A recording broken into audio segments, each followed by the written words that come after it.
A paz do Senhor, meus irmãos, tudo bem? Mais uma vez nós voltamos aqui com um debate, dessa vez um debate meio que contraditório, às vezes até um debate esquentado, calorado, porque vivemos hoje em um momento político nas igrejas e também fora das igrejas. E hoje nós temos uma questão a relatar aqui para vocês que estão assistindo do canal Filhos da Promessa. Estamos aqui com o nosso irmão Diácono Átila e nosso irmão Presbítero Paulo, Pai do Senhor, para debater juntamente com você e talvez até tirar sua dúvida do que você pensa sobre isso. Porque o tema de hoje é: política pode haver na igreja ou não? Então fica conosco nesse debate que vai ser especial para você também que foi nas enquetes lá. Deus abençoe você, que compartilha, que comenta.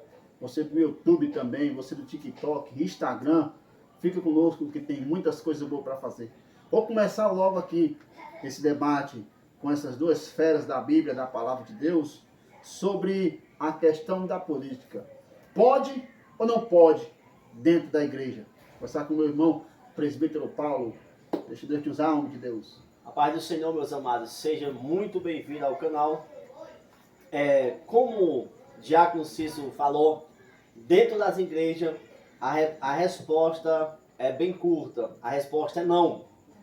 Uma pessoa cujo é cristão, seja ele pastor, diácono, presbítero, vamos usar aqui um pastor, ele pode estar dentro da igreja falando de política? Resposta: não.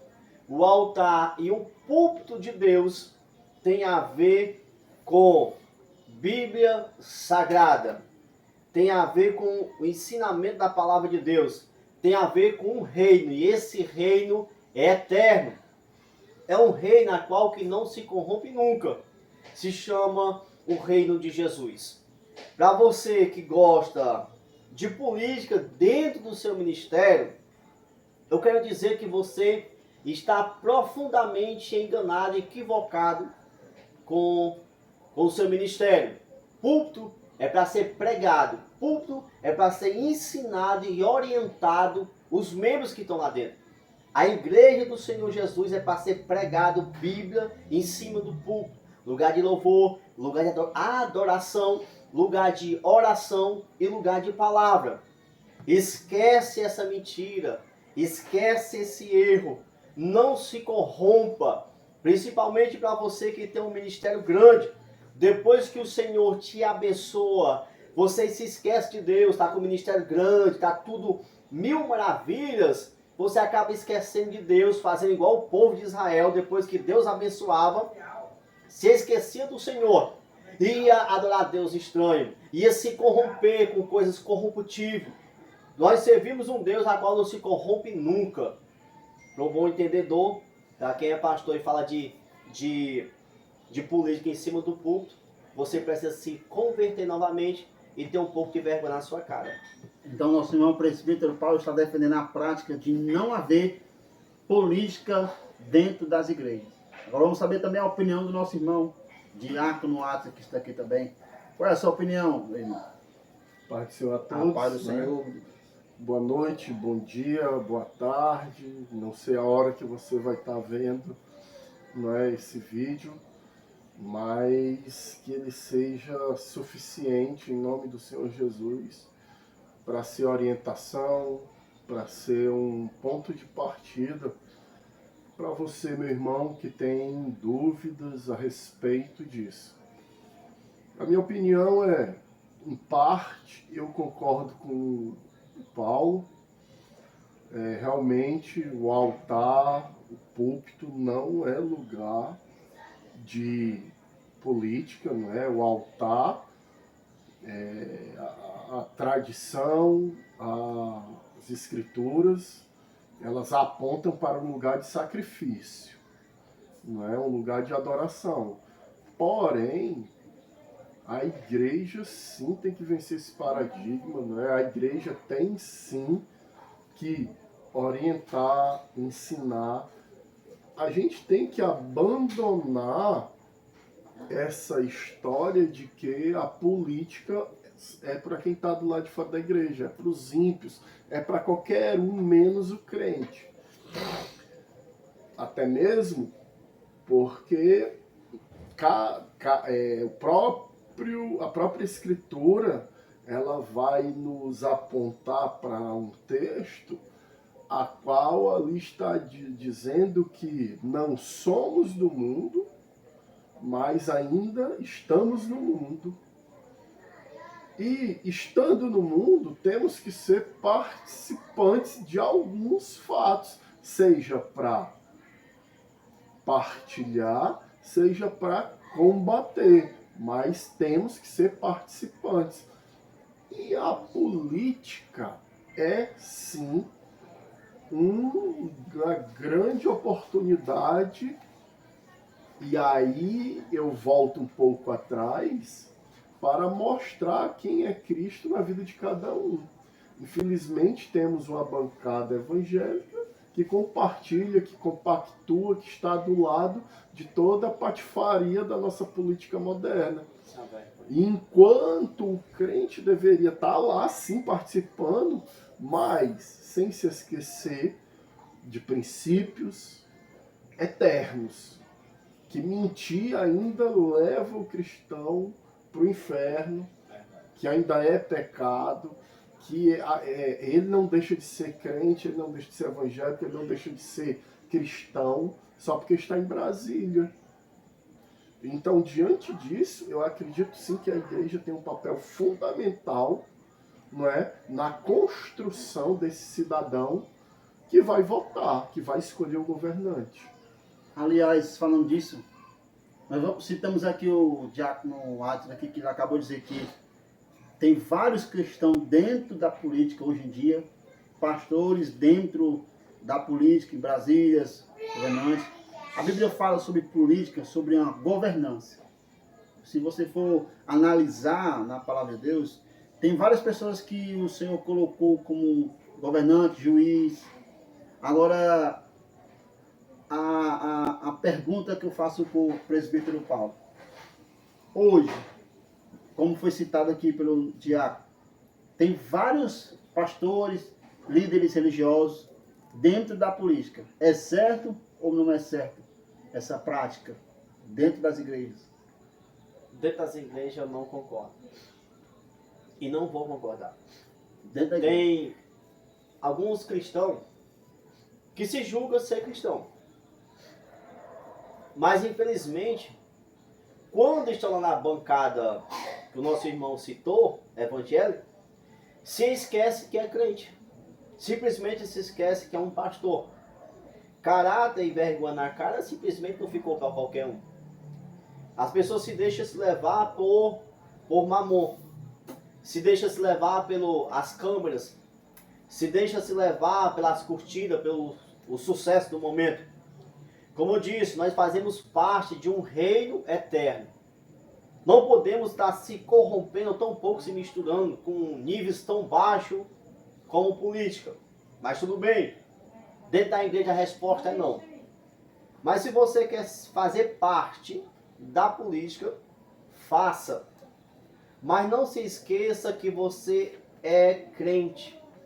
Não se esqueça que Deus pede para apontar para pessoas pobres, para o necessitado, para uma viúva, um órfão.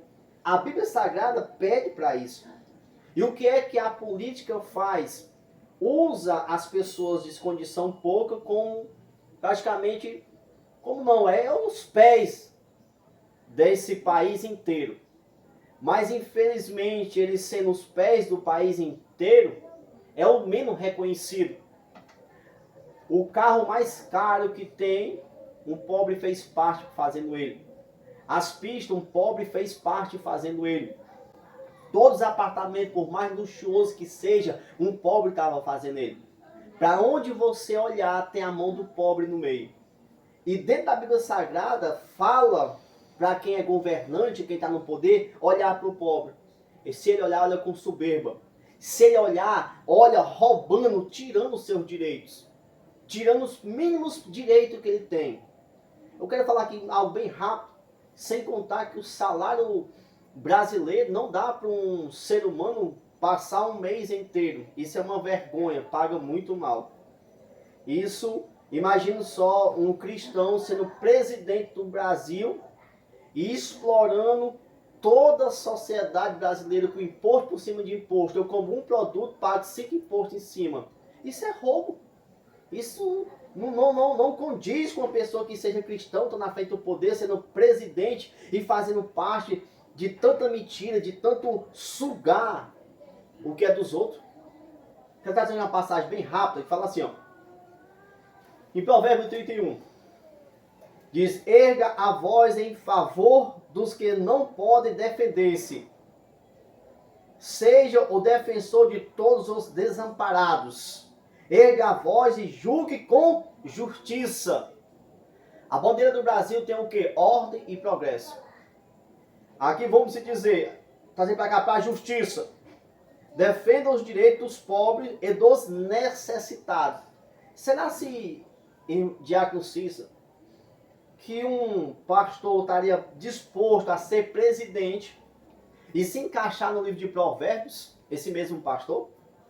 Ele erguer a voz em favor dos pobres? Ser um país de justiça, onde nosso país não existe justiça, nosso país, infelizmente é uma vergonha, não existe justiça, aonde o erro reina sem parar, começando lá do Senado, da Câmara, começando de cima. É uma vergonha onde não tem justiça, há homens que não honram a sua palavra, homens que são mentirosos. Será se um crente, sendo pastor, ele consegue estar no meio da presidente, no meio dos políticos, sendo crente? Sendo um homem de verdade? Sem ter a separação? Porque o que eu saiba, José foi, Daniel foi o que? Governador. Mas eles se misturaram. Daniel na Babilônia se misturou. Os amigos de Daniel, ele se curvou à imagem de escultura. Eles não se renderam, foram um homem de verdade. Não como essa meia dúzia de crente que diz ser cristão e passa na televisão envolvido no meio de roubo. Isso é um escândalo. Então quer dizer que os políticos de hoje não pensam no povo. Pensa Com em si certeza não próprio. pensa. Verdade. Então quer dizer que eles governam para si próprio e esquecem os verdadeiros cristãos que colocaram eles lá em cima. Vou ler só o finalzinho do versículo. Ó. Defenda os direitos dos pobres e dos necessitados. Quem é que vive defendendo o direito de pobre e necessitado? Quem sustenta esse país, quem faz esse país andar são os pobres. Quem está 8 horas, 10 horas, 12 horas para sustentar o país é um pobre atrás de um balcão fazendo qualquer serviço. Quem se aposenta com 35 anos de trabalho não é nenhum presidente. 8 anos, o bonitão já está aposentado, 8 anos. Isso é coisa de preguiçoso. Isso é coisa de um homem preguiçoso.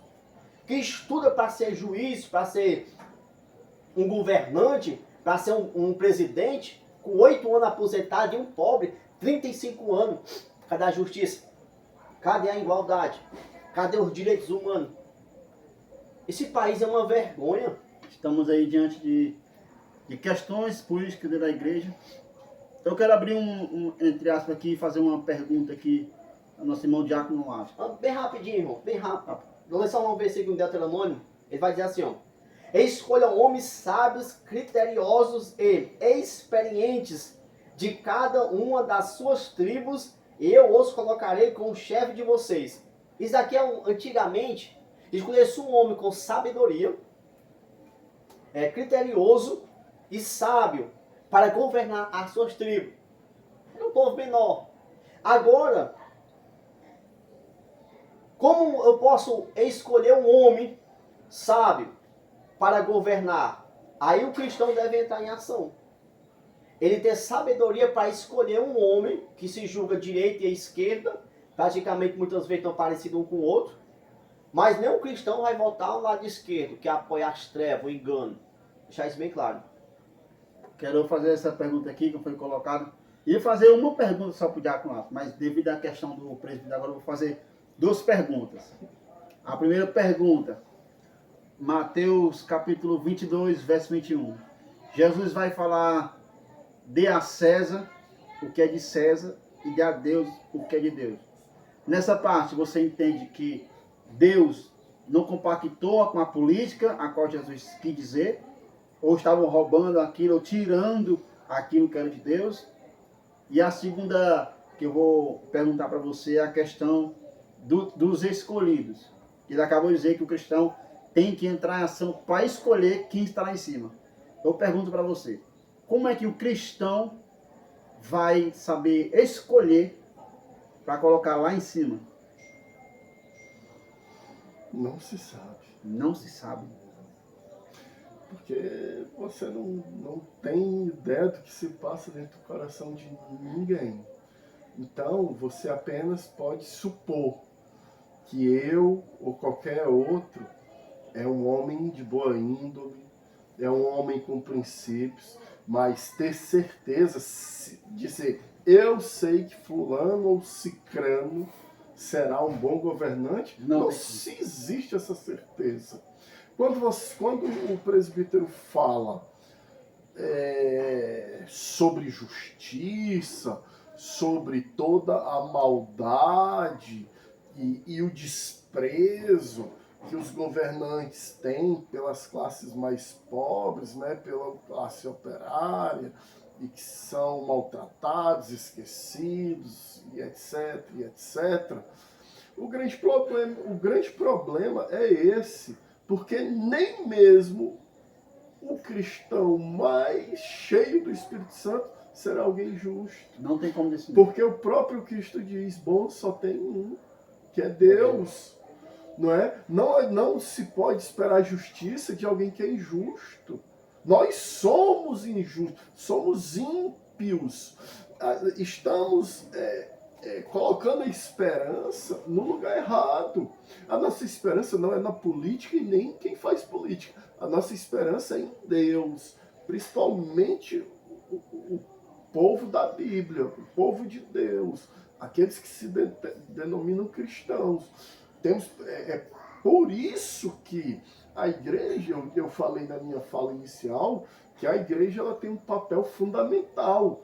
Porque do mesmo jeito que a igreja vai discipular os membros para terem uma caminhada até se aproximar, até ser um varão valoroso, segundo a palavra, a igreja também vai discipular esse varão para que ele tenha discernimento e sabedoria na hora da escolha, da opção política dele. Ok? Então, para isso, a igreja precisa ser madura no quesito político. Não tem como eu caminhar longe da... Tudo é política. Você percebe que em 2 Samuel, no capítulo 8, a partir do primeiro verso, o verso inteiro, sobretudo do 4 ao 6, o povo está pedindo um governante, um rei. E esse rei foi levantado por Deus. Pelo povo. Não foi para Samuel. Eles pediram para Samuel e não foi Samuel que levantou. Foi o povo. Foi Deus. O povo pediu. O povo pediu. Quem? Deus que levantou Saul. 2 Samuel, capítulo 8. Então a política, ela de maneira nenhuma é um caminho avesso ao caminho da igreja. Vou repetir, não somos daqui, mas ainda estamos aqui nesse mundo. E como cristãos, temos que ser participantes em todo e qualquer movimento social. Para quê? Porque é determinação de Deus. Deus nos capacitou para isso. Quando no Evangelho de Mateus e no capítulo 6, ele diz, sejam sal e sejam luz para esse mundo. Ele está nos colocando no movimento social.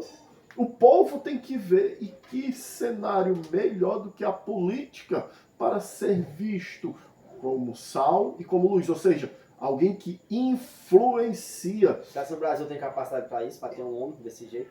Bem, agora é o seguinte, nós estamos aqui hoje falando disso, e se meu irmão está dizendo que nem você tem capacidade para fazer isso. Não, Não, você diz, no Brasil, você está onde? Na Alemanha? No Brasil. Você está na Argentina? Brasil. Então você está no Brasil. Então nem você tem condição de fazer isso? Hã? É isso que eu estou dizendo. Eu não estou apontando para os que já estão lá. Sabe por quê? Porque eles já mostraram que eles não vão fazer nada diferente. Eu estou falando no geral, no contexto geral. Ainda pode sim, a igreja ainda pode sim ser o mecanismo que vai preparar. Vocês conhecem, eu tenho um nenenzinho de 3 anos de idade, mas eu também tenho um adolescente que vai fazer 18 anos agora em maio. Ele acabou de passar, a primeira tentativa dele, ele já passou em primeiro lugar na UES, na Universidade Federal do Ceará. E eu tenho certeza absoluta que, diante de tudo que eu já ensinei a ele até hoje, e tudo que ele ainda tem para aprender, sendo através de mim, das escrituras, dos líderes dele e de Deus sobretudo, porque o Espírito Santo, na epístola 1 de João, ele diz que vai existir um momento que não vai precisar de ninguém para que nos ensine. O próprio Espírito vai nos ensinar. Então eu creio nisso, que esse garoto pode sim ser alguém que dentro da faculdade vai ser sal e luz, vai mostrar quem é Jesus para aqueles ateus, para os professores, para os homossexuais que vão estar ali na turma dele, para os incrédulos, e etc, e etc. Os tipos mais diversos de pessoas que ele vai encontrar lá, e ele ser ainda uma chama ardente usada por Deus para iluminar o entendimento daquele povo ali. Eu creio sim que o meu filho pode ser o futuro presidente do país e que vai ser diferente de todo. Não porque é meu filho, não porque eu sou um ótimo pai, mas porque Cristo nos capacita todos os dias para fazer coisas grandes. Então, e quer dizer que a igreja, nesse aspecto, tem total responsabilidade em instruir, orientar os futuros médicos, os futuros cientistas, os futuros políticos. Quem sabe, meu querido, se você for olhar todos os ganhadores do Prêmio Nobel de medicina, de ciência, de física, de tudo, 90% dos ganhadores são cristãos. Por que não acreditar que o próximo ganhador, alguém que vai descobrir o câncer, vai ser um cientista cristão, que é participante na sua congregação, que pode ser um pastor, que pode ser um membro, mas que seja cristão verdadeiro, genuíno em Cristo Jesus? Por que não acreditar nisso? Ou então a escritura é falha. Eu sei o que é isso aqui, querido. Eu sei da onde ela me tirou. Eu sei aonde ela já me colocou. Não é? Eu não tenho dúvidas que a igreja tem um papel fundamental na construção do ser, do cidadão, dos políticos em destaque. Eu creio sim, e pela escritura. Se não, vejamos, eu estou me alongando, eu peço perdão, mas deixa eu concluir, para a gente ter uma visão ampla. 2 Coríntios, capítulo 15, a partir do verso 20. O que se diz lá? Que fomos chamados. E sendo chamados, nós somos embaixadores de Cristo aqui. O que é embaixador? É um cargo político. É alguém que representa uma nação em outra nação. É alguém do Brasil que representa o Brasil na Inglaterra, na Alemanha, na Argentina, seja lá onde for. É uma liderança. É uma liderança política cristã. Você bem disse, Daniel foi levantado como governador,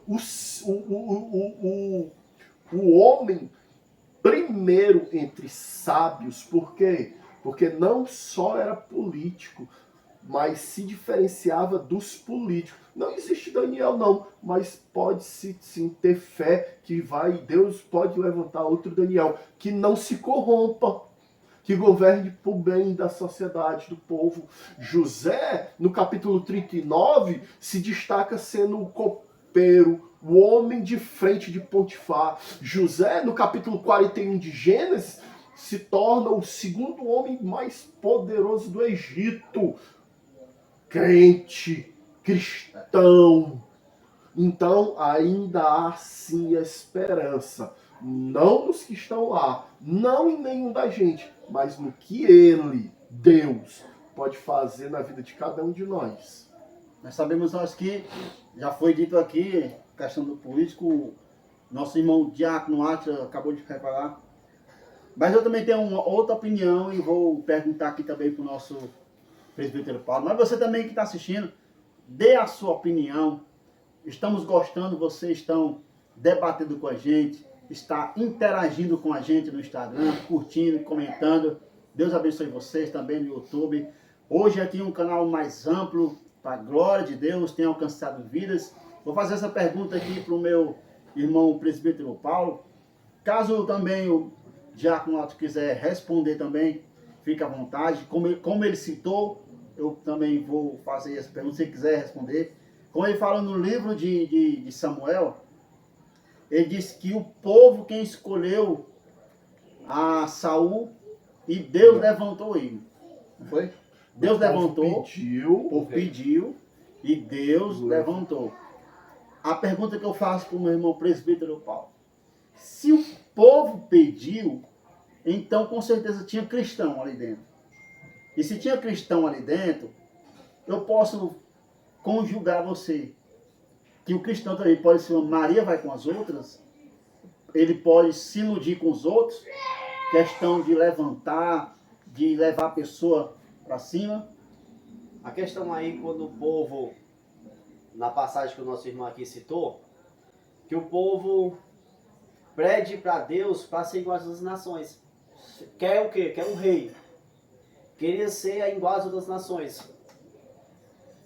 Na partir desse momento, o povo está querendo deixar o seu rei, o seu único e verdadeiro Deus, que é rei, soberano sobre soberano é Deus.